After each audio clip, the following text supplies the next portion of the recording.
Setelah berdoa sekian lama, bahkan berpuasa, bahkan tidak ada jawaban, tidak ada jawaban seolah-olah, itu kita mudah sekali untuk bisa berkata, Tuhan sudah meninggalkan aku. Tapi jangan percaya pada perasaanmu. Makanya Alkitab ajarin kita untuk hidup oleh iman. Karena iman itu bersandar pada kebenaran. Iman itu timbul dari pendengaran.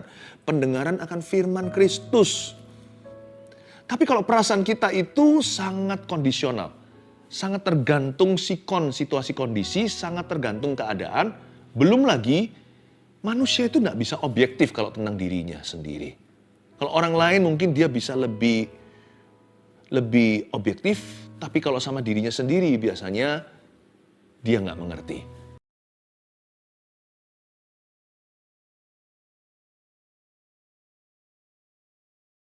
Kami tidak bersandar pada pengertian kami, tapi bersandar pada pewahyuan Tuhan. Sampaikan sabdamu, urapi hambamu, beri kemampuan, karena hamba tidak mampu dari diriku. Tapi Engkau Roh Kudus, biarkan Kau yang bekerja dalam kehidupan keluarga saat teduh, satu persatu, tak ada yang ketinggalan tanpa perkecualian. Urapi kami, sembunyikan hambamu di balik salib-Mu. Dalam nama Yesus. Amin. Puji Tuhan. Mari kita ambil Alkitab kita. Saya ingin bagikan perspektif yang beda dalam masalah. Supaya kita itu tidak jadi orang yang bersandar pada perasaan. Karena perasaan kita itu very tricky. Sangat menjebak sekali.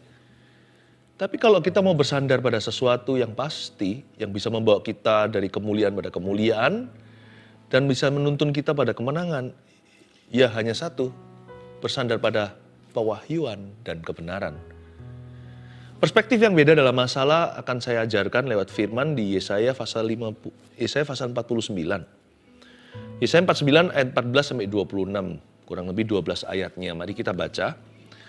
Sion berkata, Tuhan telah meninggalkan aku dan Tuhan telah melupakan aku. Dapatkah seorang perempuan melupakan bayinya, sehingga ia tidak dapat menyayangi anak dari kandungannya? Sekalipun dia melupakannya, aku tidak akan melupakan engkau.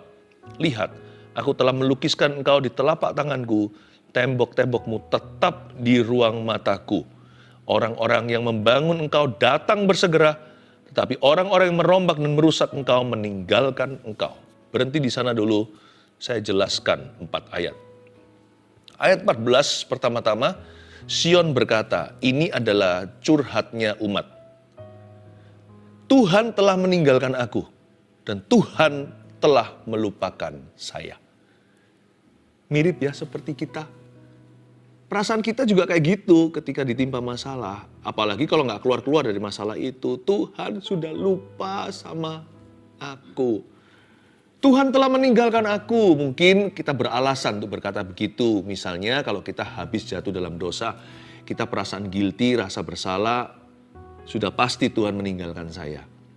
Atau bisa jadi bukan karena kesalahan kita, tapi kenapa Tuhan izinkan lama-lama kalau kita itu tidak pernah melihat jalan keluar atau tidak nampak titik terang solusinya. Setelah berdoa sekian lama, bahkan berpuasa, bahkan tidak ada jawaban seolah-olah, itu kita mudah sekali untuk bisa berkata, Tuhan sudah meninggalkan aku. Tapi jangan percaya pada perasaanmu. Makanya Alkitab ajarin kita untuk hidup oleh iman. Karena iman itu bersandar pada kebenaran. Iman itu timbul dari pendengaran. Pendengaran akan firman Kristus. Tapi kalau perasaan kita itu sangat kondisional. Sangat tergantung situasi kondisi, sangat tergantung keadaan. Belum lagi, manusia itu tidak bisa objektif kalau tentang dirinya sendiri. Kalau orang lain mungkin dia bisa lebih objektif, tapi kalau sama dirinya sendiri biasanya dia nggak mengerti.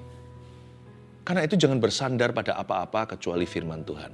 Dan firman berkata Tuhan tidak pernah melupakan. Dapatkah seorang perempuan melupakan bayinya? Masa bisa sih sehingga ia tidak menyayangi anak dari kandungannya? Mana ada mama kandung yang melahirkan anaknya lalu melupakannya, menolaknya, membuangnya? Sebenarnya ada sih di dunia yang gila. Di dunia yang sekarang kita tinggali ini, yang jauh dari sempurna, manusia semakin jahat hatinya. Ada loh kasus-kasus mamanya sendiri buang anak. Ada orang-orang yang tega. Tapi ayat ini bukan disebutkan oleh Tuhan sebagai fakta, tapi mengajak umat Tuhan untuk memikirkan tuduhan. Sebelum menuduh Tuhan, coba bandingkan dulu Tuhan dengan orang. Kalau orang aja jarang, ada sih ada, tapi sangat-sangat jarangnya. Sehingga kalau sampai ada, seluruh dunia akan geleng-geleng kepala. Kok bisa gitu mama itu? Mana ada ibu kandung yang demikian? Kalau orang yang jahat, manusia yang berdosa aja, begitu jarangnya kasus begitu. Kenapa kita menuduh Tuhan dengan tuduhan demikian? Kita mengatakan bahwa dia telah meninggalkan kita. Kok bisa dia meninggalkan ciptaannya? Apalagi kita ini karya tebusan. Masa mungkin sih? Kan kita itu memanggil dia Bapa di sorga atau Bapa sorgawi. Dari Bapa lah turun ke orang tua. Kasih ayah, kasih ibu itu pinjaman ilahi. Sumbernya itu Kristus. Papa mama orang tua kita yang terbaik pun hanyalah manusia berdosa. Tahukah, kecuali karena roh yang di dalam kita, manusia itu ciptaan mulia. Ketika diciptakan, manusia itu dihembusi nafas Tuhan, dicipta dalam gambar dan rupa Allah. Tapi sejak kita jatuh dalam dosa, manusia dan hewan itu 11-12. Beda tipis, semua itu bergantung insting saja. Kalau insting manusia jahat aja, cinta anaknya, dibelanin lagi. Apalagi Tuhan. Jangan bandingkan Tuhan sama orang baik. Orang baik akan terkesan jahat dibandingkan dengan kasih Yesus. Apalagi kok kita itu dengan mudahnya membandingkan Tuhan dengan orang jahat. Waktu kita berkata Tuhan itu melupakan saya, itu sama dengan menuduh Tuhan itu jahat. Itu sama dengan kita itu menghakimi Tuhan. Dan dengan mengatakan bahwa dia meninggalkan kita, itu tuduhan tak beralasan. Kenapa tidak beralasan? Saya tunjukkan di ayat 16. Ayat 15b dulu, sekalipun dia melupakannya, aku tidak akan melupakan engkau. Jadi Tuhan langsung to the point beritahu, aku enggak begitu. Ayat 16, lihat. Disuruh buka mata nih. Orang yang menuduh Tuhan telah meninggalkannya atau telah melupakannya, orang itu buta rohani. Tapi Tuhan enggak marah, malah Tuhan celikkan mata.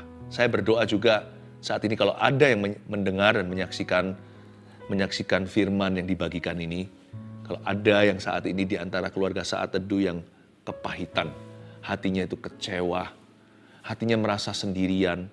Lihat, saya berdoa dengan kata lihat ini Roh Kudus akan hinggap padamu dan membuka mata rohanimu. Lihat, aku, kata Tuhan, aku telah melukiskan engkau di telapak tanganku. Tembok-tembokmu tetap di ruang mataku. Suruh lihat apa? Suruh lihat tangan berlubang paku. Coba baca lagi, lihat aku telah melukiskan engkau di telapak tanganku. Emangnya Tuhan melukiskan apa di telapak tangannya? Ada satu lukisan dari Kalvari, jangan lupa, tangan itu ada lubangnya. Itulah karya seni yang terindah. Sekalipun ketika kejadian itu mengejamkan sekali, orang dibunuh dengan cara demikian, tak tanggung-tanggung, Allah sendiri digantung di sana karena ciptaannya, yaitu anak Allah yang maha tinggi, Yesus Kristus namanya. Tapi tangan berlubang paku itu dilubangin karena engkau dan aku. Lihat, aku telah melukiskan engkau di telapak tanganku. Setiap kali Tuhan melihat tangan berlubang paku, mana bisa Tuhan marah padamu dan padaku. Tuhan bisa sedih, Tuhan bisa tegur kita, tapi Tuhan tidak bisa lagi murka. Sekalipun dia bisa marah sekali-kali dalam hidup kita, mana ada sih orang tua yang akan cuek kalau anaknya salah. Tapi Allah gak bisa murka sama kita.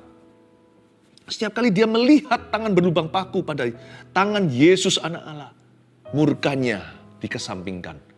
Murkanya dilewatkan. Dan setiap kali Yesus melihat tangannya sendiri yang berlubang paku, dia ingat dirimu. Tahukah Anda ada di tangannya? Lubang paku itulah alamatnya. Tiap kali Tuhan melihat dan memandang itu, dia telah melukiskan wajahmu di situ. Kok bisa dia lupakan?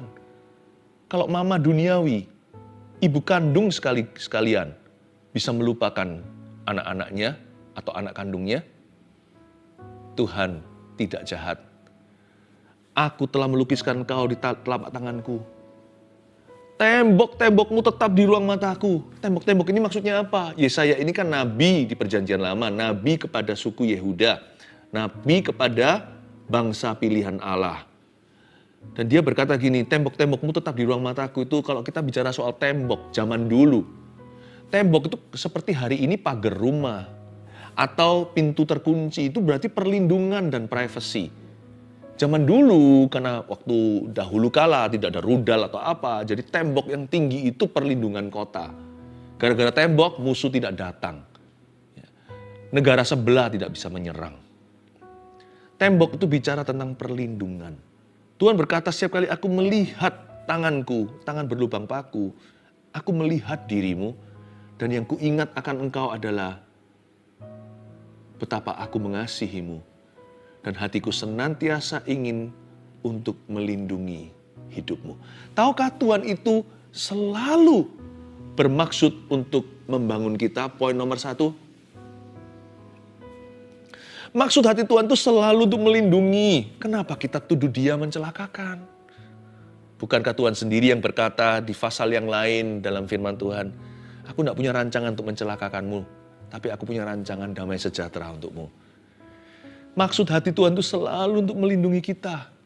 Karena itu perasaan kita itu bisa salah. Perasaan kita bisa menipu. Apalagi kalau kita merasa Tuhan sudah meninggalkan aku. Tuhan sudah melupakan saya.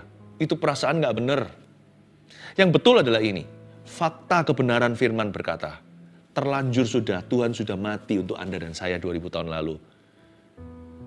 Barang udah dibeli gak bisa dikembalikan. Kalau Anda beli sesuatu, sekalipun terlalu mahal, Anda pasti akan simpan. Menurut saya kita ini dibeli terlalu mahal atau overprice. Masa sih anak Allah ganti kita? Gak sebanding kan? Masa pengemis seperti kita ini, perampok, pendosa, diganti dengan nyawanya pangeran sorga? 1 banding 1 loh. Memang Tuhan mati untuk seluruh bumi. Tapi Tuhan juga mati untuk setiap jiwa. Menurut saya kita kemahalan dibeli. Pernah nggak Anda beli sesuatu yang memang mahal? Karena memang manusia itu berharga. Dicipta dalam gambaran rupa Allah. Tapi waktu ditebus, kemahalan. Tapi Tuhan nggak ditipu. Tuhan membelinya sengaja kemahalan. Karena Tuhan itu menghargai kita itu top-topan. Jadi bukan karena Tuhan itu dijualin oleh seseorang saudagar lalu ditipu harga. Tuhan nggak begitu. Tuhan tahu harga kita, Tuhan tahu dosa kita. Tuhan tahu ketika Tuhan menebus kita, apa yang dia lakukan di Golgota. Kalau Anda beli sesuatu yang memang berharga, lalu Anda beli dengan uang ekstra dan dimahalin sekaligus. Karena tidak baik Anda beli yang ginian itu yang murahan. Anda mau menghargai apa yang Anda dapatkan. Wow! Masa setelah itu sampai pulang ke rumah Anda hancurkan. Anda celakakan. Kalau kita beli mobil yang mahal, masa sampai ke rumah kita tabrakkan. Kita beli rumah yang mahal, masa setelah kita masuk ke rumah itu, lalu kita porak-porandakan. Nggak mungkin kan? Pasti disayang, dirawat, dilindungi. Hanya karena ada pencobaan dan masalah di hidup kita bukan berarti Tuhan tidak melindungi kita. Because things could have gotten worse. Karena sebenarnya kita bisa jauh lebih terpuruk dari itu. Jikalau Tuhan izinkan, pasti ada maksud mulia. Kita ini barang yang dibeli kemahalan. Masa Tuhan akan hancurkan? Bukankah maksud Tuhan bahwa kita masuk dalam kerajaannya itu bukan untuk menghancurkan dan memporak-porandakan? Beli mahal-mahal masa dibuang dan disia-sia? Tapi pasti dirawat, pasti dituntun dan dibimbingnya. Maksud hati Tuhan itu jangan dicurigai lagi ya, hai manusia. Mari kita jangan mencobai dia lagi. Maksud hati Tuhan itu selalu mulia. Good intention, Tuhan selalu punya keinginan dan kerinduan untuk membangun hidup kita, bukan menghancurkannya. Lihat, aku telah melukiskan kau di telapak tanganku, tembok-tembokmu tetap di ruang mataku. Lalu Tuhan berkata, orang-orang yang membangun engkau datang bersegera. Future tense.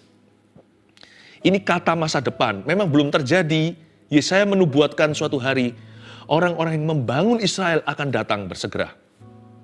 Tapi orang-orang yang merombak dan merusak, kau ini bukan rombak di sini, bukan renovasi. Rombak ini menghancurkan, merusak, memporak-porandakan. Orang-orang yang merombak dan merusak engkau, meninggalkan engkau. Percayalah, kalau kita jalan sama Tuhan, kehidupan kita nggak tentu lebih nyaman, tapi hati kita akan semakin enak. Damai sejahtera itu menjadi porsi yang pasti. Orang kalau ikut Tuhan itu, berjalan makin lama makin kuat hendak menghadap Allah di Sion.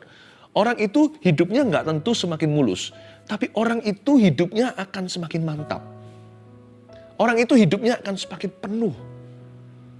Kata kelimpahan itu bukan berarti tanpa masalah. Kata kelimpahan atau abundance itu artinya itu Tuhan penuhkan. Dia penuhkan.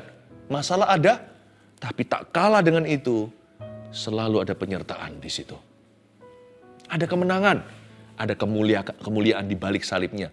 Di baliknya sekalian, di balik salibnya sekalian, tetap ada kemuliaan sekalipun mungkin kita sekarang dirudung duka cita. Mungkin sekarang kita mengalami ujian iman. Mungkin kita mendapatkan tekanan, tetapi tetap di balik itu, di balik salibnya ada glory. Percayalah kepada Tuhan, jangan bersandar pada pengertian pikiran sendiri. Karena manusia itu dikutuki dengan panca indera.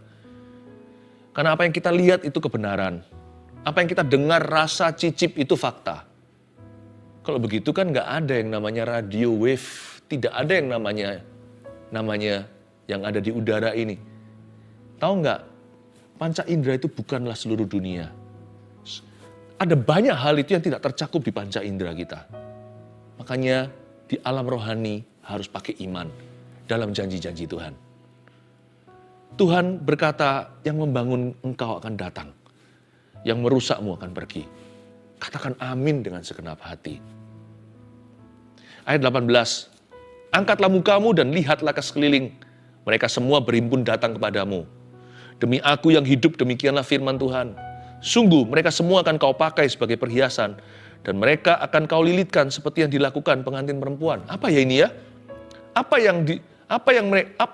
atau siapa yang berhimpun datang? Berbondong-bondong lagi.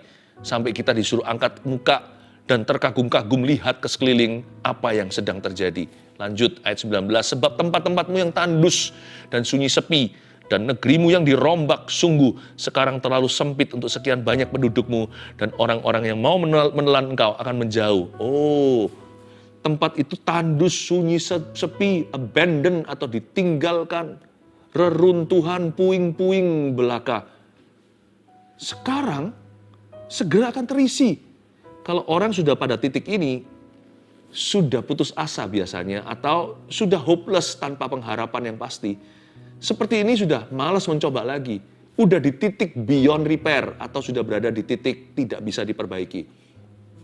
Ini kalau penyakit, sudah tinggal divonis mati. Udahlah, mau makan apa terserah, nikmati hidup sisa berapa bulan.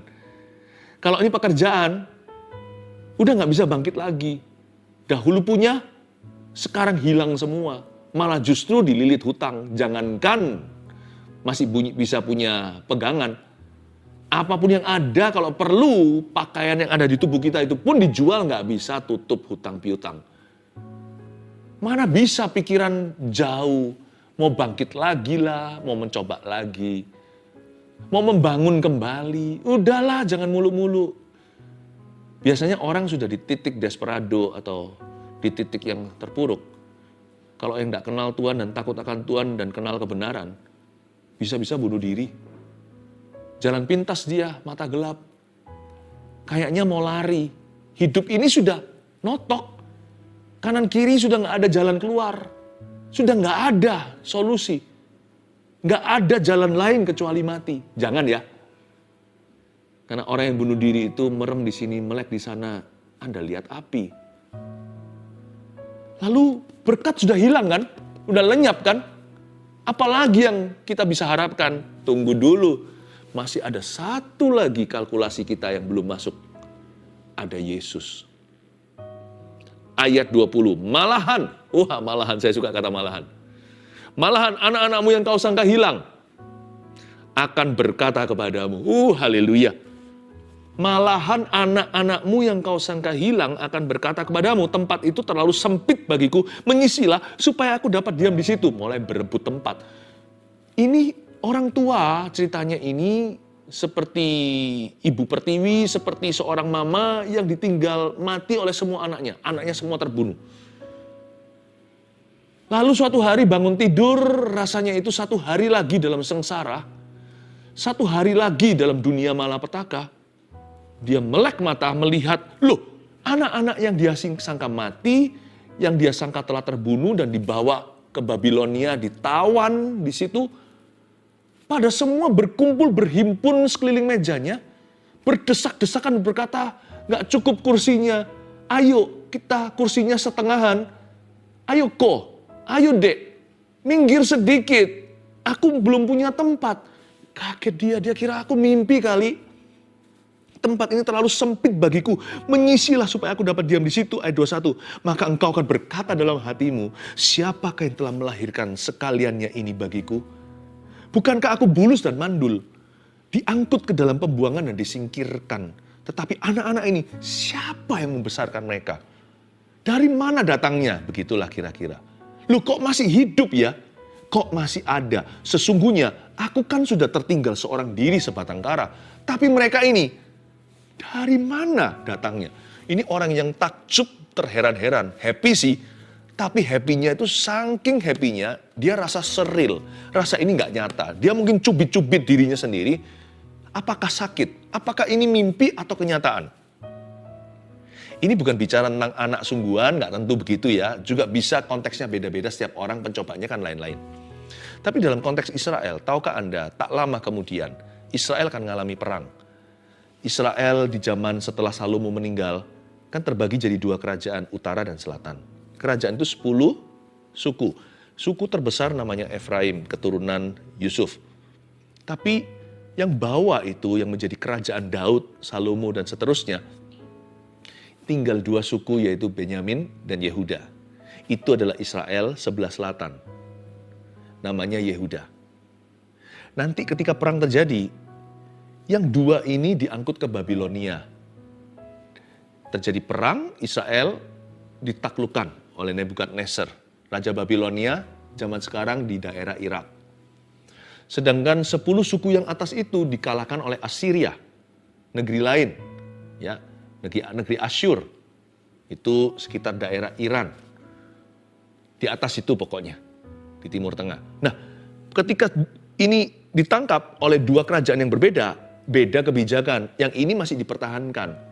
Karena mereka diangkut, tapi identitas mereka, statusnya tetap dipertahankan. Sedangkan yang 10 ini punah. 10 ini disebarluaskan, kawin campur, dipindah-pindah negeri sana-sini, silsilahnya gonta-ganti. Habislah semua history, tidak ada lagi bekasnya. Sudah tidak ada lagi jejak kaki. Jadi orang-orang sudah tidak bisa trace back, udah tidak bisa menyelidiki lagi, menelusuri. Apakah mereka orang Yahudi atau bukan? Jadi 10 suku telah punah. Jadi ini Yesaya jauh hari menubuatkan, suatu hari Israel secara keseluruhan akan berkata, sebagian besar anakku hilang 10/12. Tapi kalau Anda baca di kitab Wahyu, Anda akan terkejut sekali. Nanti secara ilustratif, 144.000 Yahudi. Pada waktu itu bangsa Israel 12 suku akan mengalami kebangunan rohani dan keselamatan terjadi. Loh kok bisa muncul lagi tuh 10? Bukannya sudah punah dalam history, dalam sejarah. Nanti di kitab Wahyu, jadi lewat masa kita ini, masa modern itu sampai nanti mendekati kiamat. Itu 10 suku restorasi. Muncul lagi di atas permukaan bumi. Loh saya sangka hilang. Kalau Anda baca lagi ayat-ayat di Wahyu, nanti di sorga itu ada gerbang, ada 12 batu-batunya, ada 12 gerbangnya ini. Lah harusnya kan sisa 2. Kenapa kok Tuhan tetap hitungannya 12? Bukan 12 rasul saja, 12 anak Yakub atau suku Israel. Saya beritahu satu hal. Sekali Tuhan buat perjanjian sama Abraham, berkat itu nggak bisa hilang. Tuhan hanya tunggu orang benar, Tuhan hanya tunggu jalan masuk, orang yang tepat, mereka yang beriman, mereka yang berani bayar harganya, mereka yang berani setia. Berkat itu akan dikembalikan, dipulihkan. Tulis poin nomor 2. Berkat yang disangka hilang, ternyata masih ada. perspektif yang beda dalam masalah. Kadang kalau kita dalam permasalahan kan kita merasa, udah mati aku, udah kiamat ini, habis punahlah seluruh harapan. Udah gak mungkin bisa bangkit. Gini loh, kalau itu bicara tentang materi kerugiannya, jikalau yang rugi itu hanya materi maksud saya, yang terambil dari Anda hanyalah cash saja atau harta benda. Kalau Anda masih punya perjanjian dengan Tuhan, berkat itu gak pernah hilang. Yang dicuri atau yang dirampas dari Anda itu hanyalah air susunya, bukan sapi perahnya. Aku punya berapa sirna, aku punya berapa punah. Kalau saya, air susu yang saya peras dari sapi satu-satunya yang saya punya, itu diambil terus oleh musuh, saya akan berharap sama Tuhan suatu hari ini akan berhenti. Tapi justru saya tidak akan marah, saya akan terus peras dari sapi perah. Malah saya akan elus-elus sapinya supaya dia gemuk, supaya dia subur. Sapi perahmu itu perjanjianmu dengan Tuhan. Bukan berarti kita minta-minta, bukan kita harap-harap terus meras Tuhan, bukan. Tapi itulah perjanjianmu dengan Tuhan. Yang hilang itu hanyalah material. Yang hilang itu hanyalah wujudnya. Yang hilang itu hanyalah tanamannya atau buahnya. Jangan sampai sih, makanya jangan berdosa. Tapi kalau yang hilang itu hanya itu. Selama Anda masih punya perjanjian dengan Tuhan. Kalau Anda pegang teguh janji-janjinya. Yang hilang itu hanyalah tanamannya. Akarnya masih di sana. Itulah imanmu pada firman-Nya. Berkat yang kau sangka hilang ternyata masih ada. Disimpan Tuhan dalam kirbat, menunggu semua indah pada waktunya, dan menunggu Anda mengerti dan menangkap pewahyuannya. Supaya Anda hidup tidak berdasar perasaan, tapi pewahyuan. Tuhan simpan, menunggu orang benar dinyatakan, menunggu saatnya tiba. Di waktu aku berkenan, aku akan memulihkan. Jangan bunuh diri, jangan putus asa. Jangan merasa, matilah aku sudah. No, you just lost your money. Hanya uang yang hilang. Uang bisa dicari lagi. Atau hanya sesuatu yang sementara di bumi ini, bahkan kalau kita meninggal di sini pun, mati pun. Kalau kita punya Yesus, pahala kita itu di sorga. Tubuh hangus. Tetapi kita tidak perlu menjadi orang yang tanpa pengharapan. Sekalipun ditinggal oleh seseorang yang kita cinta, asal sudah sama-sama dalam Tuhan. Kalau bisa dipertahankan. Tapi kalau memang sudah menjadi kehendak Tuhan, janganlah kita berkabung seperti orang yang tidak beriman.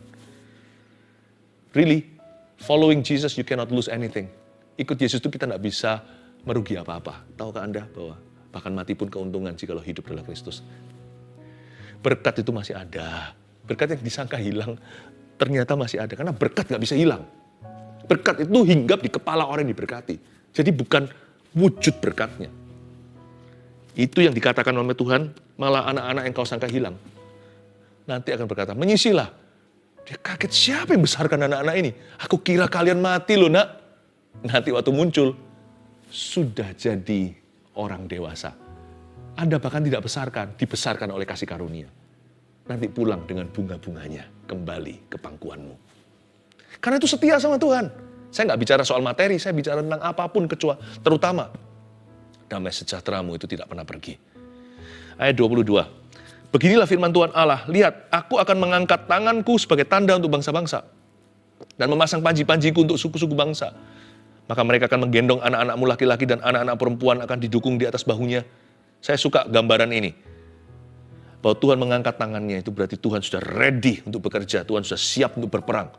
Sudah angkat senjata, ketopong keselamatan. Tuhan sudah siap untuk memimpin kita di depan. Maka raja-raja akan menjadi pengasuhmu. Dan permaisuri mereka menjadi inangmu.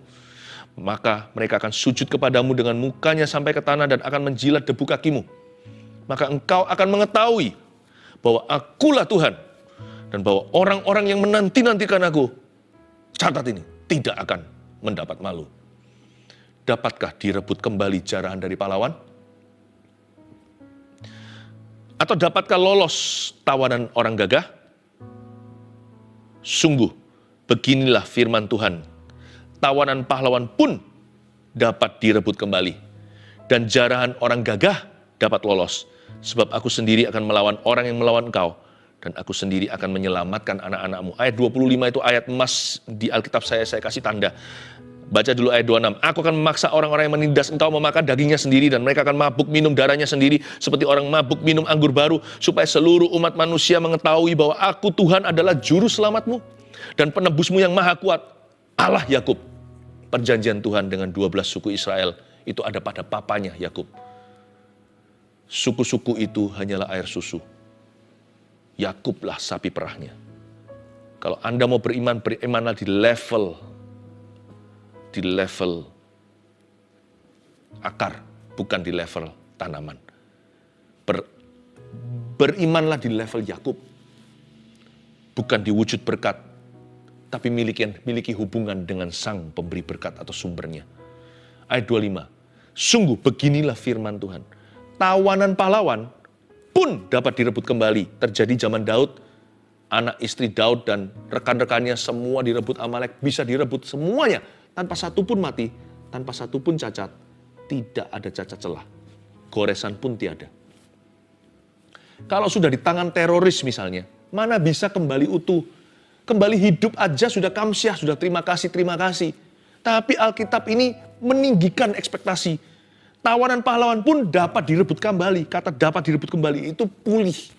Berarti direbut kembali dalam kondisi semula dan sempurna. Dan jarahan orang gagah dapat lolos. Kata orang gagah ini bukan pahlawan gagah perkasa. Orang gagah ini orang jahat, orang kuat. Itu aja bisa lolos sebab aku sendiri. Nah ini kunci. Kalau Tuhan yang bekerja, yang mustahil terjadi. Aku sendiri akan melawan orang yang melawan engkau, dan aku sendiri akan menyelamatkan 12 suku Israel, anak-anakmu. Karena itu, saya rasa ini yang paling masuk akal untuk dilakukan. Poin nomor 3. Ini sebuah perspektif yang beda. Dengan iman, rebut kembali apa yang dicuri setan. Makanya fokus saja untuk berusaha dan bekerja bersama dengan Tuhan. Kan Tuhan sudah mengangkat tangan. Kita tinggal mengikutinya dan jalan di depan. Nggak tentu nanti mujizat terjadi semalam atau secara instan, tetapi sekalipun kita masuk proses, asal Tuhan yang memimpin kita, jangan takut saudara. Fokus pada strategi sesuai dengan hikmat-hikmat yang Tuhan beri. Kadang-kadang Tuhan membuat musuh itu bunuh-bunuhan sendiri di dalam perjanjian lama waktu perang raja. Lalu tiba-tiba bangsa Israel tinggal menjara. Tapi di zaman Daud, dalam konteks yang, dalam kejadian yang berbeda maksud saya, mereka perlu berperang. Tuhan tidak langsung beri jarahan. Daud contohnya disuruh menyerbu seperti air yang mendobrak. Tapi di ronde 2 ketika lawan musuh yang sama, Daud diajari untuk keliling dulu dan menunggu derap kaki atau tanda dari Tuhan di atas pepohonan di mana tentara-tentaranya menunggu. Strateginya bisa beda-beda sesuai dengan hikmat Allah di lapangan. Jangan buang energi karena itu untuk perkara yang sia-sia atau yang enggak-enggak. Yang putus asa, yang kecewa, yang kepahitan, yang marah, yang apa. Semua negatif energi itu buang aja. Karena itu buang waktu, buang waktumu, dan buang waktu Tuhan. Semua jadi gak indah-indah pada waktunya karena waktu Tuhan dibuang-buang. Buang aja supaya kita bisa fokus pada strategi yang Tuhan beri. Kita perlu beriman dulu Tuhan berjalan di depan dan aku pasti bisa merampas kembali tawanan pahlawan. Dengan iman dulu kita cetuskan, aku akan rebut kembali apa yang dicuri setan. Perspektif yang beda dalam masalah. Di poin ketiga kita keluar tanduknya, tanduk orang benar. Disitulah kita fight, kita berjuang dengan cara yang benar ya. Berjuang dengan cara yang alkitabiah. Perspektif yang beda dalam masalah apa aja? 1, 2, 3. Pertama, Tuhan selalu bermaksud untuk membangun kita. Pasang itu sebagai perspektifmu. Paradigma, cara pandang yang benar di dalam setiap permasalahan kita. 2, berkat yang disangka hilang ternyata masih ada. Ayo berharap lagi, jangan putus asa. 3, dengan iman rebut kembali apa yang dicuri setan. Kumpulkan tenaga yang sisa, energi iman Anda. Fokus untuk bekerja sama dengan Roh Kudus. Berjuang dengan cara yang benar. Bangkit lagi, Tuhan beserta. Kalau Tuhan di pihakmu, siapa lawanmu? Oh haleluya, tanganmu terima berkat dari Allah Bapa. Kasih setia dari Tuhan Yesus. Pengurapan dalam Roh Kudus, di setiap masalah hidupmu. Bawalah berkat dalam nama Yesus. Amin.